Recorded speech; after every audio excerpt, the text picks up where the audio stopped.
তো হ্যালো দর্শক, আজকে আমি আপনাদেরকে দেখাবো ভূতনি এলাকায় কিছু ভয়াবহ দৃশ্যগুলো ড্রোন ক্যামেরার মাধ্যমে। তো আপনারা ভিডিওটার সঙ্গে থাকেন। তো এখানে আপনারা দেখতে পাচ্ছেন ভূতনি ব্রিজের শেষের মুহূর্তগুলো কত ভয়াবহ পরিস্থিতি হয়ে আছে। মানে এখানে প্রত্যেকটা বাড়ি ঘর এখানে ডুবে রয়েছে। এখানে যে রাস্তাটা রয়েছে, এখানে রাস্তাটাও পুরোটা ডুবে রয়েছে। তো এখানে আমি ফার্স্ট টাইম এলাম, আর ফার্স্ট টাইম এসে এখানকার পরিস্থিতি দেখলাম, আর এখানকার পরিস্থিতি দেখে সত্যি আমার চোখে জল চলে আসলো। তো এখানে আপনারা দেখতে পাচ্ছেন সামনে একটা হাই স্কুল।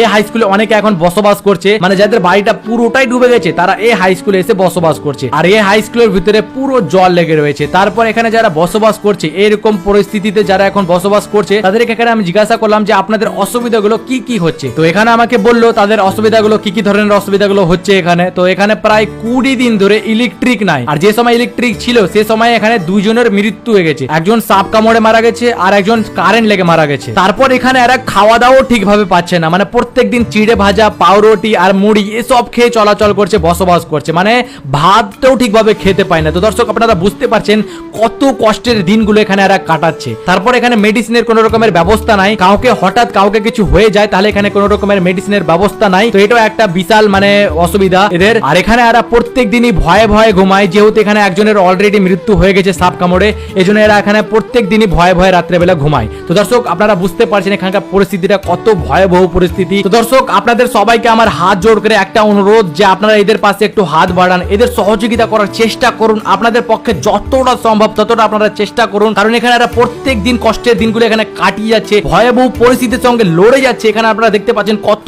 ভয়াবহ পরিস্থিতি। দর্শক, আপনাদের সবাইকে আমার হাত জোড় করে অনুরোধ যে আপনারা এদের পাশে একটু দাঁড়াবেন, আর এদেরকে একটু সহযোগিতা করার চেষ্টা করবেন। ইনশাআল্লাহ আমিও আগামী 4 তারিখ আবার এখানে আসছি সহযোগিতা করার জন্য এদের। তো ইনশাআল্লাহ আপনারা আসবেন, ইনশাআল্লাহ আমিও আসবো। আর যারা সহযোগিতা করতে পারবেন না তাদের কাছে অনুরোধ যে আপনারা এই ভিডিওটা অবশ্যই আপনারা বেশি বেশি করে শেয়ার করবেন, কারণ আপনাদের এক একটা শেয়ার এদের এখানে খাওয়া দাওয়ার ব্যবস্থা করে দিতে পারে, এদের সহযোগিতা করার ব্যবস্থা করে দিতে পারে। তো আপনারা অবশ্যই এই ভিডিওটা বেশি বেশি করে শেয়ার করবেন এবং আমাদের সুজাপুর টিভি পেজটাকে ফলো করবেন এবং লাইক করবেন।